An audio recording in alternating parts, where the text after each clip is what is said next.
বসে বললি যে ভালো লাগছে না রে। ঠিক আছে, তোর ভালো লাগার ব্যবস্থা করছি। তোকে আজ একটা সারপ্রাইজ দেব। না বন্ধু, জীবনের প্রতিটি ক্ষেত্রে আমার সারপ্রাইজে ভরা। আর কোনো সারপ্রাইজ দিস না, সইতে পারবো না। এত বড় সারপ্রাইজ আমার জীবনে আর কোনোদিন পাইনি।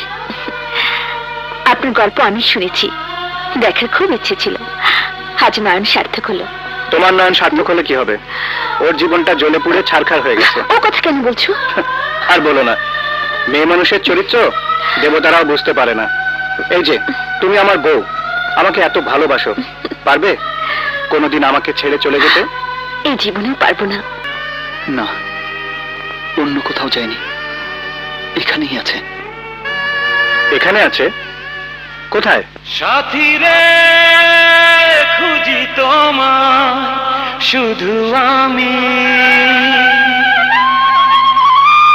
আমার বুকের মধ্যেখানে। বের করে ফেলে দে। যে মেয়ে তোর মতো ডিভোটেড লাভারের সাথে বিট্রে করতে পারে, তাকে বুকে লেখে লাভ নেই। ডাস্টবিনে ফেলে দে। না, ওকে আমি ভালোবাসি, আর যাকে ভালোবাসি তাকে ছুঁড়ে ফেলা যায় না। আপনি ওনাকে খুব ভালোবাসতেন? বাসতাম না, এখনো বাসি। তারপরে তুই ওই ছলনাময়ীকে ভালো? ওকে ছলনাময়ী বলবি না আকাশ। দেখেছো সাথী, এখনো তার জন্য কত ভালোবাসা, অথচ ওই মেয়েটাই বুঝলো না। যে চলে গেছে তার স্মৃতি মনে রেখে কেন কষ্ট পাচ্ছেন? তার চেয়ে নতুন ভাবে জীবন শুরু করুন, ওকে ভুলে যান। ওই প্রেমিক প্রেমিকই না যে ভালোবাসা ছেড়ে পালিয়ে যায়। ও আমায় ভুলে গেলেও আমার ভালোবাসায় এত শক্তি যে ওর মনে আবার আমার জন্য প্রেম জাগিয়ে তুলবে। এই বাঁশির সুরটা আমার পরিচিত মনে হচ্ছে, যেন আমি আগেও শুনেছি। কেন বলতে পারেন? এই বাঁশির সুর তোমার জন্যই সৃষ্টি হয়েছে। আমার জন্য? এসব কি বলছেন আপনি? ঠিকই বলছি। তুমি কি এখনো আমাকে বাঁচানোর জন্য অভিনয় করছো? অভিনয়? আমি আপনার কথা কিছুই বুঝতে পারছি না। আমিও বুঝতে পারছি না কেন তুমি বারবার আমার সাথে এমন করছো। তুমি কি আমাকে চিনতে পারছো না? চিনব না কেন?